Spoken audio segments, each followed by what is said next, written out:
आधी आधी रतिया मैया घूमेली नागरिया हो पहरिया देली ना हो पहरिया देली ना।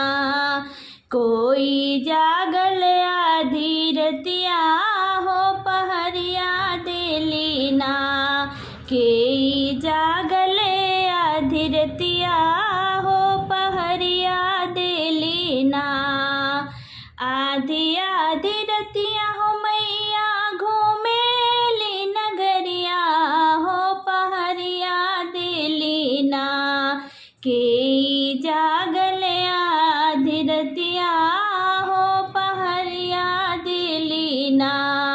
के जागल आधी रतिया हो पहरिया देली ना। एकता में जागल बाड़े मलिया के बेटौआ हो गजलवा लिहलेना। एकता में जागल बाड़े मलिया के बेटौआ हो गजलवा लिहलेना। आधी रतिया भइल खाड़ हो गजलवा लिहलेना। आधी रतिया भइल खाड़ हो गजलवा लिहलेना। आधी आधी रतिया मैया घूमेली नगरिया हो पहरिया देली ना।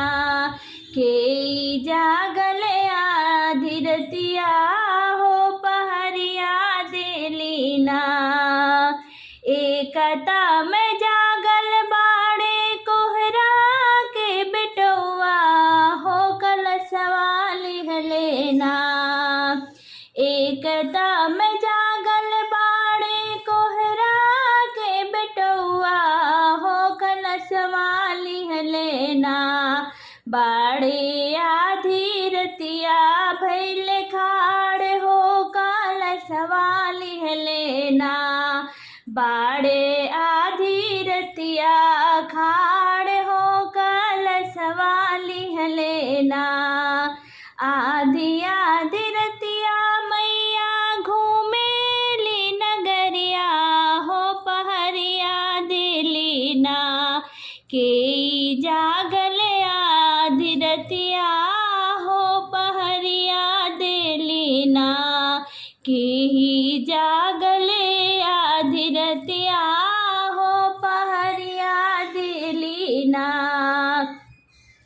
एकता में जागल बाड़े पंडित के बेटौआ हो कि पोथिया लिहलेना।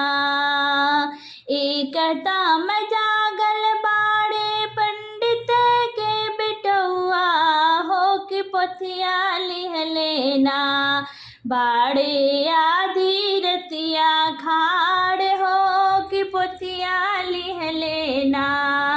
बाड़े आधी रतिया खाड़ हो कि पोथिया लिहलेना। आधी आधी रतिया मैया घूमेली नागरिया हो पहरिया देली ना। के जागल आधी रतिया हो पहरिया देली ना। के जागल आधी रतिया हो पहरिया देली ना। एकता में जागल बाड़े बजजवा के बेटौआ हो चुनरिया लिहलेना। एकता में जागल बाड़े बजजवा के बेटौआ हो चुनरिया लिहलेना। बाड़े आधी रतिया खाड़ हो चुनरिया लिहलेना। बाड़े आधी रतिया खाड़ हो चुनरिया लिहलेना। आधी आधी रतिया मैया घूमेली नागरिया हो पहरिया देली ना।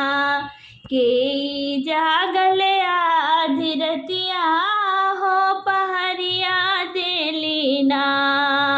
एक एकता में जागल बाड़ी पूनमती वैया हो कि आधी रतिया ना गावेली मैया की पचरवा हो कि आधी रतिया ना गावेली मैया के पचरवा हो कि आधी रतिया ना आधी आधी रतिया मैया घूमेली नगरिया हो पहरिया देली ना के जागल आधी रतिया हो पहरिया देली ना के जागल आधी रतिया